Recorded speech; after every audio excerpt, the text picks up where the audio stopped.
Okay. Hi everyone, welcome back to Jen's Hangout.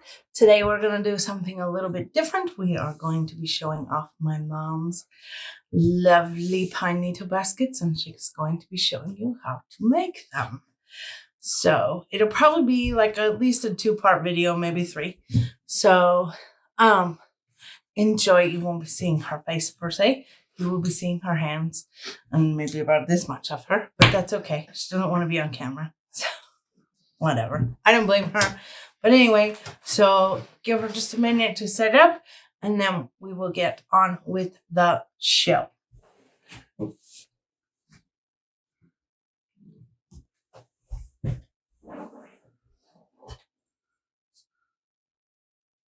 Good morning. I'm Tammy. I'm Jennifer's mom. This is beginning pine needle coiling. We are not weaving baskets. We are coiling baskets. An example of a basket, beginning basket. This is my first basket. Took me a while to do it, but I completed it. This is basically what we'll be working on today. So, many different ways to start a basket. We are going to be starting with a ready-made center, meaning that we are going to start with an object that has holes drilled in it so we can attach our pine needle coil to that. These are many examples. This is a coaster, same here. This is a piece of polymer clay that I have made and drilled holes in. Black walnut slice is a very traditional center. This is a lovely laser cut wood center that you can get at a craft store. That can be used. Like this is a good example of that. Okay. This is a polymer clay center. So there we go. That's an example of that. So today I'm going to use the polymer clay. So we'll put these to the side. Now, the other supplies we'll need, pine needles, of course. There's a variety to choose from, what you have at home, what you can purchase online through Etsy is one of the best places. What I have here at home in Washington State is ponderosa pine needles. That's roughly 10 inches long. Okay, my pine needles here at home are very brittle. I cannot work with them dry because when you bend them, watch, that one's not going to do it. They will break. Okay, you can't create a basket with broken needles. So what I have to do with my needles from home is soak them in boiling water for 30 minutes. Then I drain them and they're very pliable and you can work with them. You also have to remove the end caps before you can work with them on a basket.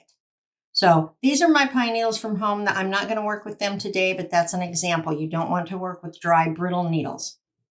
I'm very fortunate. Don't you freeze them after you've treated them? Yes. After you soak your needles, make them nice and soft. To keep them soft, you want to place them in a Ziploc plastic bag, and you want to keep them moist.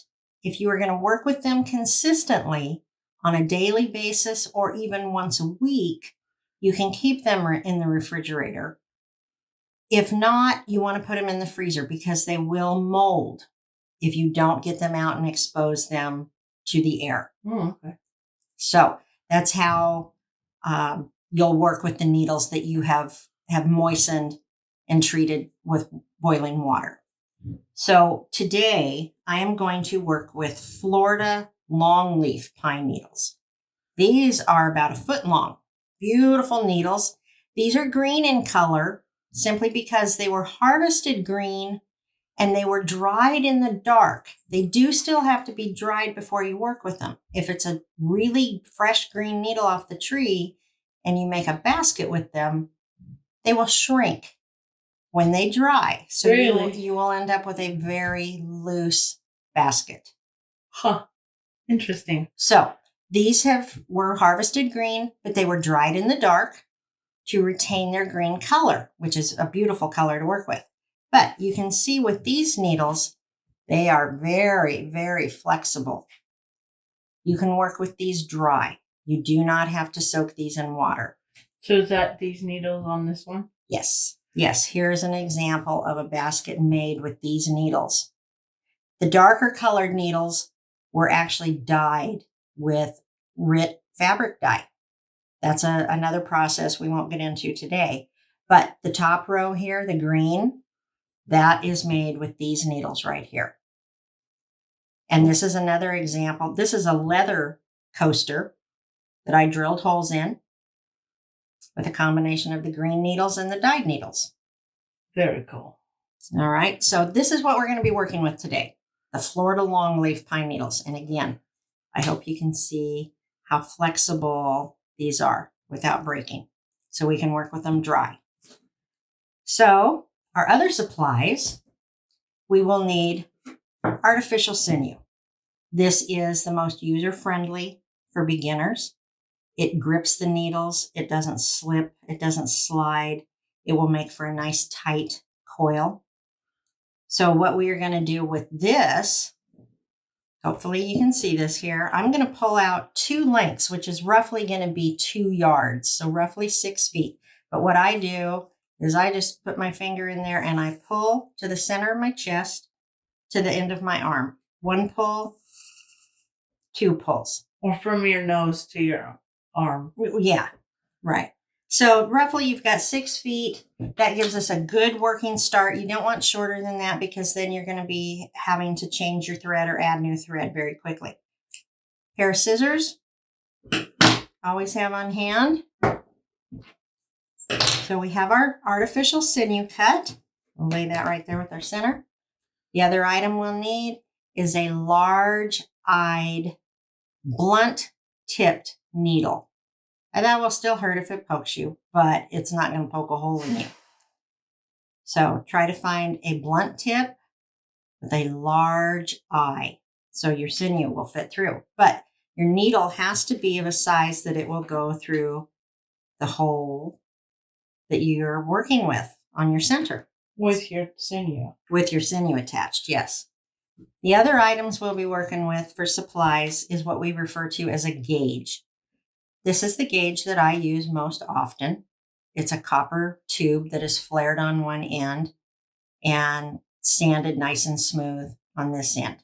That's what I use most often.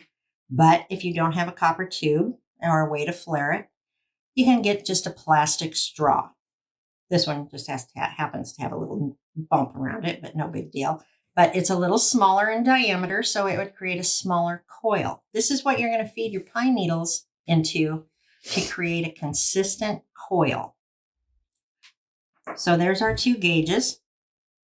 And again, you can use any size. You can use, I've heard people say they use McDonald's straws. They like the size of those. Okay, they will eventually break. They're not quite as sturdy as these. Right. I've been using this one for 6 years, so it has held up real well. All right, so there's our supplies. So what we're going to do with our Orion, be quiet. With our Florida pine needles, Orion. What I have done is they come in a cluster. They are attached in a cluster of 3 like this. But I have stripped the caps off, and now they are individual needles here. Hold on. Time out. Go. Okay, so we are back to, we're going to start our basket with our pine needles. So we want to gather, well, I forgot to say I separated and pulled all the caps off of these, so they're all just individual needles. And I just have them bound together, just wrapped with a towel loosely, so I can grab them when I need to. So we're going to put together a coil that, it depends on the size of your needles. Some needles are thicker than others, some are thinner. So just one, I don't know if you can see that. That's probably between 1/8 of an inch and 1/4 inch, maybe. I'm going to add a couple more here. All right. So we're going to even up our ends. Whoop, I got to thread my needle first. Skip in the step. Can't coil a basket. Get my sinew over here. Now, I'm doing this right-handed. If you're a lefty, do it the opposite. Do it the opposite. Do it the opposite. Good luck. Right. So pull your needle through where you have about 6 inches pulled through your needle. Fold it over and just, it'll kind of stick to itself, which holds your thread together, right? I say it looks like it's kind of waxy. It is. It's very waxy. Your hands will feel a little sticky after you've worked with the artificial sinew all day. But as I said, it's very user-friendly. Mm-hmm. It will grip your needles, your center, and it makes it much, much easier. So I'm going to take my little coil here. I'm not using my gauge yet. We will get to that in about round 2. So I'm going to start with this particular hole right here. So I'm going to lay my needles, keeping them together, about extending an inch past that hole, right? So I'm going to come up from the bottom, pull my thread through. Oh, my thread's shorter than what I'm used to you working with. You measured it. I know. So we're not going to pull it through all the way, right? Here's a tail, probably 3-4 inches. We're going to come around. We're going to go into the next hole, and we are working with our needles going to the left. What if you're left-handed? Then you would have your needles off to the right-hand side. Okay. All right. So we're going to make sure that that loop stays up here. And then to help anchor that first loop, we're going to put this thread through that loop. I hope that shows up okay. This is a little tricky. You got to, figure out how to hang on to 3 things all at once. But just go at it slow. Hold it together. Pull it down nice and snug. Nice and snug. That's one of the critical elements of creating a nice pine needle basket is your coils have to be pulled tight. Yeah. Don't pull your thread so tight that you break your needles, but you want to give it a nice good snug, and this waxed sinew really grips those needles. Okay, so what that did on the back side here, you can see that our tail from our start is now underneath that first stitch. Now we're going to take that tail, here it is, and we're going to tuck it in with our needles. Treat it just like it was a pine needle. Don't you take the T off? Yes. We're going to come around here and we're going to go through the next hole to the left. Make sure our coil's up here. Okay, our needles kind of loosened up there, but they will snug up. Just keep working with them here. Now, you can lay this on the table. It's probably not done yet. Give it another 20 minutes. 20 minutes? Yeah, on number 4. Oh my gosh. Okay. All right, so we're going to set that on the table, and we're going to snug that up. Make sure that first one is good and snug. So there again, we've got our tail there. Gonna just tuck it in here just like it was a pine needle, so it gets hidden and get anchored down. Wrap that around, and we're going to go into the next hole. Always come in from what I refer to as the bottom of your center. Lay that down. Pull it nice and snug. Pull towards yourself rather than away from yourself, and that will snug it up. Make sure your coil, your pine needle coil, kind of stays right around the edge of your center. Wrap around, come to the next hole, pull, lay it down here. That will help. Pull it tight. Okay, we are going to continue this way all the way around. Whoops, what did I grab there? Kind of got, there we go. Caught up in our needles. All right, lay that down, pull it tight. Now, your center doesn't have to be round. You can start with an oblong center. That'll give you a nice oblong shaped basket. It's anything that you can drill a hole in, you can pretty much make a basket center. All right. We will lay this down, pull tight. Again, I cannot stress this enough. You need to pull this coil tight. And, yeah, like I got you those bead centers.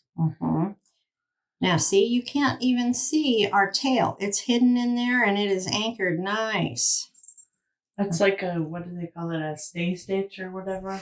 Well, this is no, not a stay stitch. A basting stitch? Yeah. Now, one thing we have to do is eventually our needles will run out, right?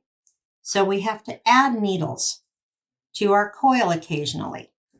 And what you want to do here is you take your needle, kind of separate your coil, and tuck this in the center where it's kind of hidden. So you're not going to see the end of that needle. This first row, we're just going to feed this by hand. The second row, we'll add the gauge, and that will be easier for us to keep a consistent size coil. After you've done this a while, you get a feel for what you're working with, and you don't have to use a gauge. But so we're going to feed another needle. This one's kind of a shorty, but we'll tuck it in there. And we slowly, slowly want to increase the size of this coil. So by the time we start to use our gauge, we'll be almost to that size. So we're going to continue around. Lay that down, make it a little easier for you to hang on to and pull tight. Come in from the back side. Pull tight.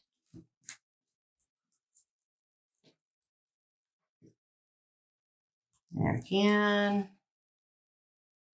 Pull tight. Now, I am using this sinew in its full width. You can split it if you want to make a thinner thread. But when I'm beginning, I want to start with the wider thread. I think it grips better. Okay.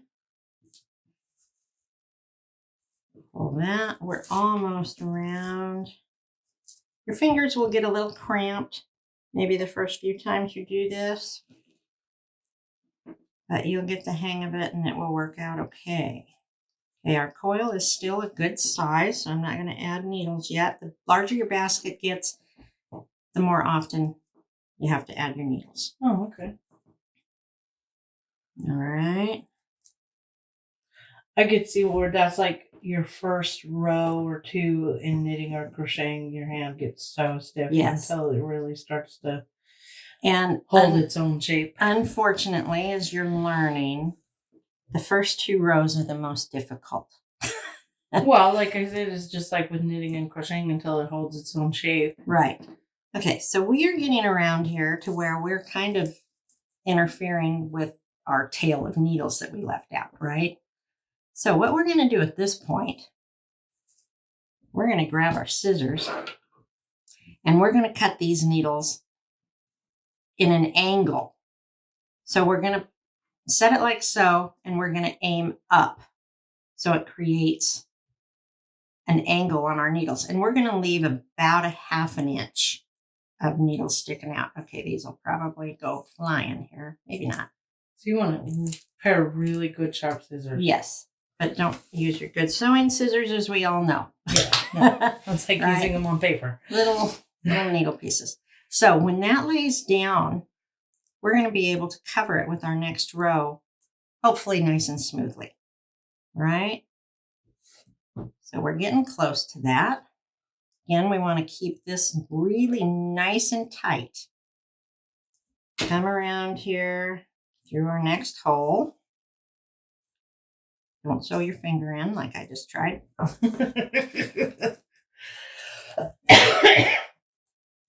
Okay, next hole. I do that a lot with my sewing machine. I'm always trying to get my finger wrapped in a coil. Okay, we're not quite There, and be careful if you're working with a polymer center here. I pull very tightly, and I have actually cracked my centers before, so don't do that. I could see that with a polymer center. Yeah. If I did this again, I would make it a little thicker. Mm-hmm.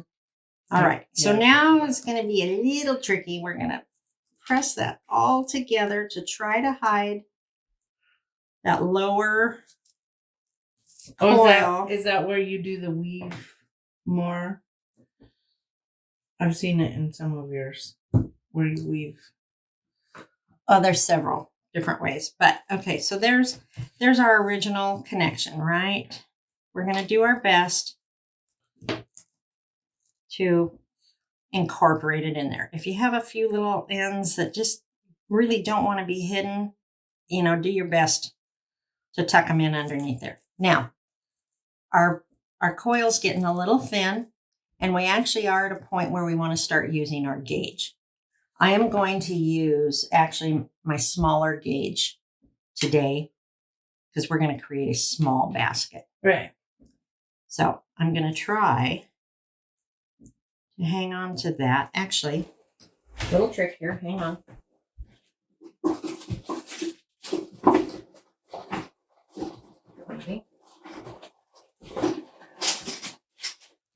Okay, we have some binder clips, little clothespin clips. You can use these to hold your piece of work while you're working on something else. Okay, so we're just going to hold that there, right? We don't have to worry about it getting really loose. So now we're going to add our gauge. This can get a little tricky. We have to feed all of the needles into this gauge.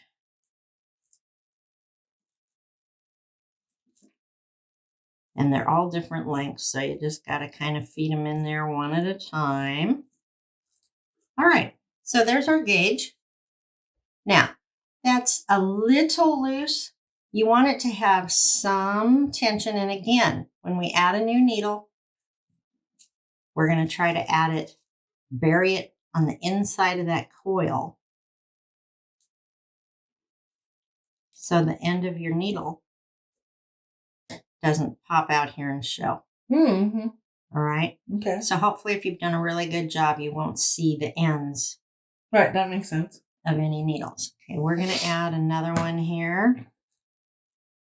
Sometimes it's a little tricky, but you feed them in there, but you just kind of got to separate that coil. Yeah, we're still just slightly loose. I'm going to add one more. This is not a very big gauge, so it won't take too many.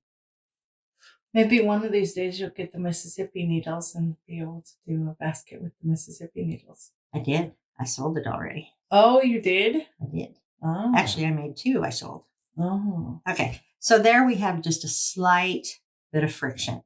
If you make it too tight, you're going to have to pull and you're going to fight it. Right. And if it's too loose, then it'll fall off and your coil's not going to be the right size. Right. That makes sense. So we can actually leave this little clip here if we want, but it kind of gets in my way. So I'm going to find my needle here. I'm going to pull this down tight. Whoop, there's a needle showing. We're going to tuck these in best we can. So this is where it gets just a little tricky, is your next row. So there's a couple ways we can do this. We can go through our holes again and it will create another stitch extended. Or we can stitch into our existing coil to attach. The point of coiling is we are attaching the new coil, this one, to the previous coil. That's how you attach all of these coils together, right? Mm-hmm. Okay, so we have pine needle ends. Yeah, that one's really sticking out. I know, it? it's wanting to. Not wanting to tuck in. So we will tuck it underneath because it will be hidden. Let's slide that one there. Well, they're all wanting to pop out. So what I'm going to do today is I am going to come in here's my next stitch. Hopefully you can see that. I'm going to come in on what I refer to as the left side of the stitch. I'm going to cut into about half the thickness of that coil. I'm going to come at an angle.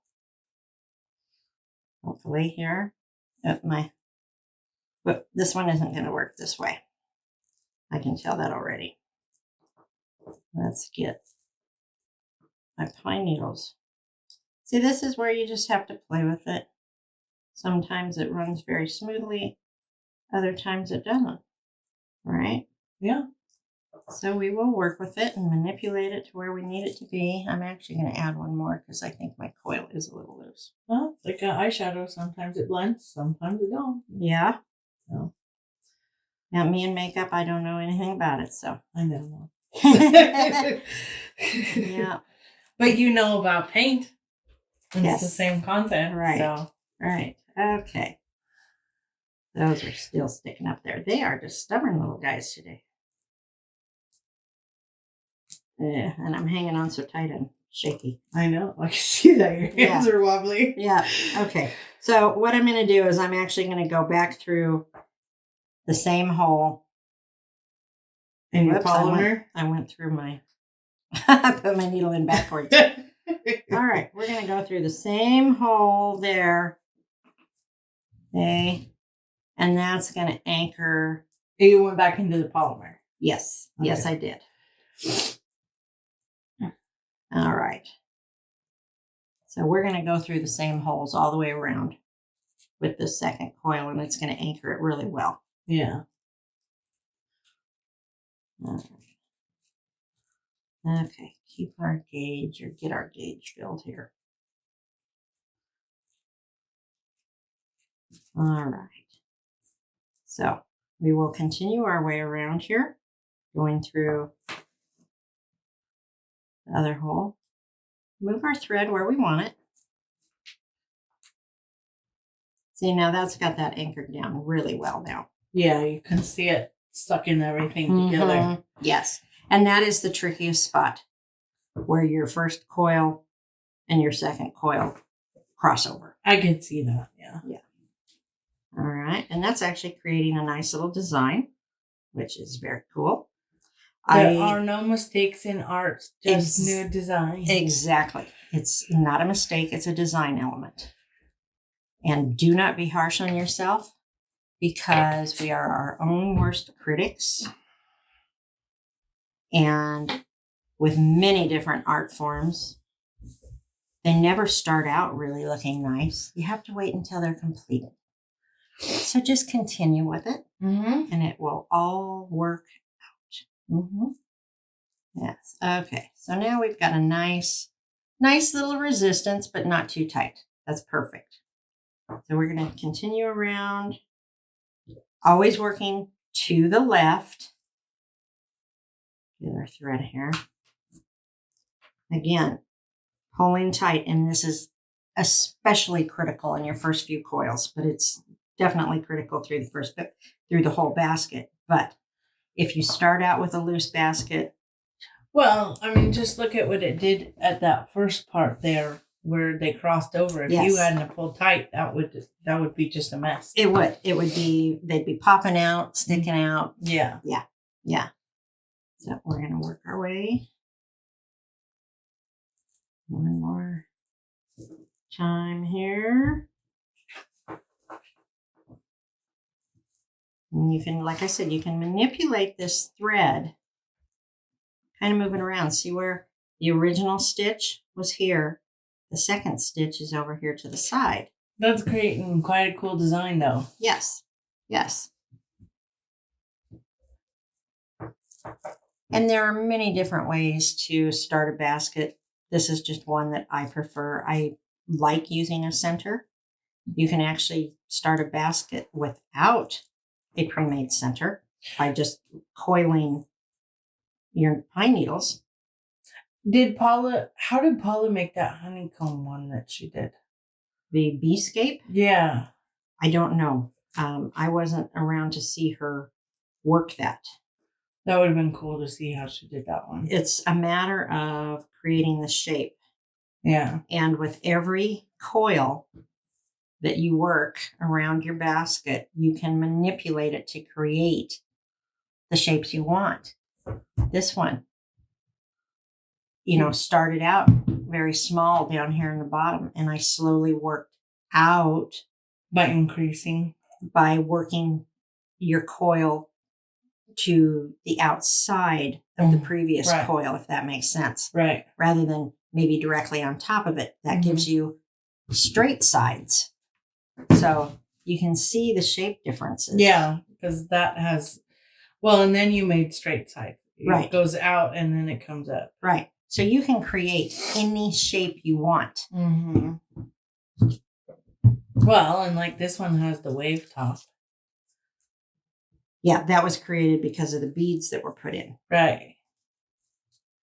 Which I love the beads inside. Right. That's so cool. But pine needle baskets, the coiling is very malleable. You can manipulate it into pretty much any shape you want. Mm-hmm. You just have to have flexible enough needles. Right. Well, and then like you do your gourd ones too. You do the coiling, the pine needles. This basket, it has the interlaced coils here. Right. Now you can't move those now, but. Right. Well, have you sealed this one? That basket is sealed with a water-based polyacrylic is what I prefer to use, but you can use a combination of beeswax and paraffin. You melt it and then paint it on the basket, and you can either heat it with a hair dryer or put it in a very low oven to melt the beeswax into the into the pine needles. So we're working our way around here. I will say pine needle coiling is not a real speedy art. There are a lot of people that coil much faster than I do, but Paula's pretty fast. She is very fast. I think the reason I'm a little slower is because with every single stitch, I give it an extra little pull. I'm not just whip stitching. Yeah. So I think that kind of plays into my speed. I could see that. Well, it's like with my crocheting, I always give it an extra yank. Mm-hmm. Yeah. When I do my dishcloths and stuff. I think that extra yank it makes a big difference. Yeah. Yeah. My dishcloths last a lot longer, and because I also make my own cotton rounds. Right. So they last longer. Like Jess was telling me that the cotton rounds are the best things ever. Yeah. She's like, you need to make me more. Well, that extra little tug, a perfect example. Okay. This basket, we said, has a light coat of water-based polyacrylic, right? Right. Okay. This basket has no treatment whatsoever. But you'd never know the way it feels. And it is just a stick. The top rim maybe has a tiny bit of flex, but not much. No. But that's from me. Only the very, very top little bit of needles. Me making sure that my stitches are pulled very tightly. Right. Okay, I think we need to take a pause because I have iced tea that I need to deal with for the husband. Yeah. For the dad. Cords. Put my clip here. Are attacking me. To hold that in place while I take a quick break. Okay, here we are. I added a few more stitches, but I'm still not quite around to my beginning. And I forgot to say that this point, not that it is real critical, is referred to as the point of movement. So when I come around to this point, I will have 2 even rows of pine needle coils. I will be starting my 3rd row. So that's where everything kind of starts. So to keep your basket even, you basically want to start everything here and end everything here. Okay. So that's your point of movement. But we are at a point where my thread's getting a little short. It's not totally out, but we need to do what we refer to as a thread change. We need to add some more thread, right? So we're going to leave that right there. And we are going to, this time, pull out 3 lengths of thread. Give us a little more to work with, and you should be comfortable enough at this point working with your thread that you can work with a little bit more. So we're going to pull 1, 2, 3. Cut our thread. All right, this is a little tricky, and this is where either your knees work as a vise to hold your work, or a friend if you have somebody close to hang on to your work. So we're going to pull our needle off. We're going to actually shorten this thread. Don't cut it too short because then you fight trying to tie it in a knot. Cut it about to 4 inches or so. Throw that off to the side. So we have our new thread, right? Our goal, our aim here is to end up with a knot sitting right here on the top of the coil. So our next coil, when it comes around, will hide that. Okay. All right? So in order to get your knot to stay really, really tight right there, we have to keep tension on our thread. So I'm going to have Jennifer hold this for me. Otherwise, I'm using my knees to hold it like a vise. Oh, I'm on your needle. Okay. So here's our thread here. Here's our new thread. We're going to tie a knot. Now, the trick is to keep tension on this new thread because it's just flopping around here willy-nilly, right? So it's hanging down here on the floor. So what I do is I step on it. Oh, there you go. Give yourself some tension on the floor. Keep tension on that thread. So that's the trickiest part, right? So here's our new thread, and I've got good tension on it. Here's the existing. So we're going to tie a knot here in such a way, and we're going to pull it down here to where, try not to get my hands in the way. It's going to lay right on top of that pine needle coil. And we're going to do just an old-fashioned granny knot. It kind of slipped away from me there. Don't feel bad if you do not get this knot in the perfect place the first few times you do it. Now, I'm going to give it an extra little one because I don't want that knot to slip. So we got a nice knot there. All right. You can let go. But it did window. You didn't want to. All right. So let's thread our new thread here. But yeah, when you're doing that by yourself, you put that sucker between your knees and hold it there like a vise. And then step on that new thread to create tension. That is the trick. That is the trick. So here's our tails, right? Those are pretty long tails. We're going to trim those, to about 1.5 inches. Okay. And again, we're going to treat these tails just like they were pine needles. So we're going to hang on to this. Our first stitch here, we're just going to pull that. See, now this is going to end up a little on the back side of the coil. It may not get perfectly hidden. If I leave it loose, it could lay right there on top. Yeah. But then I have a loose stitch, right? Which is not a good thing. So this comes with practice. And like I said, don't worry about it. In this case, it'll be on the bottom of the basket. Not that I'm saying that's perfect, but in a first try. Better the bottom than on the top. Yeah. Right. Okay, and again, we keep feeding the coil. That is something that a lot of first-time people forget. You know, you're always feeding the coil. It may just be one little pine needle you're adding. It may be 2 or 3. But you're always going to try to keep that ever so slight resistance. Okay? And keep your gauge a little over 1 inch away from where you're actually working. If you have it too close, it just gets in the way. And if you have it too far away, you've got pine needle ends popping out. So we're going to take our next stitch and just pull that thread back away from you. and that will keep you from getting all tangled up in it. Okay, so now we're going to take these tails here and we're going to just lay them right there along the coil just like they were pine needles. Well, you didn't really end up with much. You just Not did little too bad. bump, Not so. too bad, but I got a pine needle here. There we go. We're going to tuck him under there so he doesn't stick out. Basically, it just looks like an end. All right. Not bad.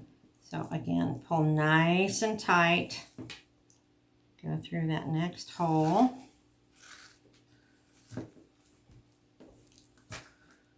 You can always lay it flat on the table to pull it tight and manipulate your threads where you want them to go. So our next stitch is going to take us back to our point of movement. Okay, so that means we're starting our third coil. You said something about having to add a stitch somewhere. We will. When we get over here, our stitches are getting a little far apart, right? That's the other critical point to making a nice basket is you want your stitches close and you want them tight. If your stitches are too far apart, you're going to end up with a real loose basket. So when we get around to this point, I will show you how to add a stitch. Ideally, you want your stitches, I'm going to call that a good 1/4 inch. Okay. Right? You absolutely don't want your stitches any further apart than 1/2 inch. That's at the most. You can make them closer if you want. It gives you a look. Right. You know, but there's my finger. Okay, I don't have real large hands. But, you know, the width of my fingernail. That'd be a good gauge. Right. So just kind of keep them all that. See, this one's twice too wide. Yeah, that one's really big. All right. Okay, so we're back at our point of movement. This is where we are going to learn how to, rather than coming back through this hole, we are going to come through our previous coil. And I'm going to go ahead and teach you how to do it in such a way where you will end up with a nice slant to your stitches on both sides of your work. Okay, my first basket, right? My first example. See how the stitches in here are all at a nice slant and they line up with each other, right? If you look on the outside of the basket, they're not so much. It looks like hash marks. Right, but on these baskets, they look uniform inside and out. Nice slant here. Nice slant inside. Yeah. Just gives a much prettier, much more finished look. Yeah. So I'm going to go ahead and show you that advanced move. So this is where it's going to be a little tricky here. We have 2 stitches on this one. I'm going to slide this stitch over just a little. Like I said, you can manipulate these things. So this is going to be our next stitch, right? So on the back side, we're going to come to what I refer to as the left side. We're going to come at an angle towards our body, and we're going to come out on the right side of that stitch. Oh, okay. So we're always going to be working at an angle, left to right. Gotcha. Is how I refer to it. And you're going to come through the center of that coil. The next few stitches will make more sense because this is a little bunched up here. But okay, so we're going to wrap that around. Here's our next stitch. So we're going to come to the back, come to the left side, through the center. There's our coil. I hope you see this. Here's the coil. We're going to kind of pick the center of it. Okay. And again, try to manipulate it there. Flip it over where you can see where you're coming out and see how you're coming out on the right side. Right, yeah. And you're staying still in the center of that coil. Kind of like how, what's that embroidery? Not a chevron. Well, yeah, kind of like a chevron stitch. Yeah, I don't know. I do know that. Okay, and here again, here's our tails from our knot. Let's manipulate them up here. pull them up tight. It'll be a chevron stitch. Yeah. It's Roll just a that half stitch tight. finished. So that those tails will be hidden with the next coil. Right, yeah. All right. So there's that stitch. Okay. So we're going to come over to this stitch. Same thing. Flip it over to the back. And you might get a little confused. This stitch is not actually a stitch. You want to come here. So find the center of your coil. Wiggle your needle around where you can come out. That's stiff. Well, yeah, and this needle's a little short. I'm used to working with a little longer needle, but okay. So there it's coming out again on the right side. Okay. And on the left side, angle back towards your body, come out on the right side. Things get much easier from this point on. This is basically when you just continue this Yes. this form around and around and around for your bottom. Yes. Yes. So we're going to work this stitch till we get over here, show you how to add a stitch, and then I will probably just continue to stitch for a while and then get back to you. But we will feed our coil again.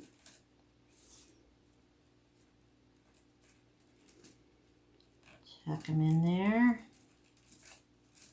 Okay, so we're going to come to the next stitch on the left side, angle, to the right side. Always get a good bite of that previous coil because that's what you're attaching to. Right.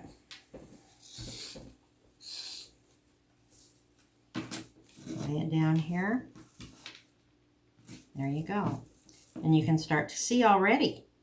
You've got that nice slanted stitch on that side and on that side. It will show up here better in the next few stitches. Okay, there we go.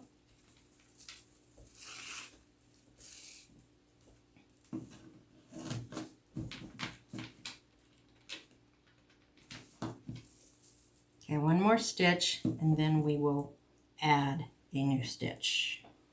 So there we go, one last time. In on the left, out on the right.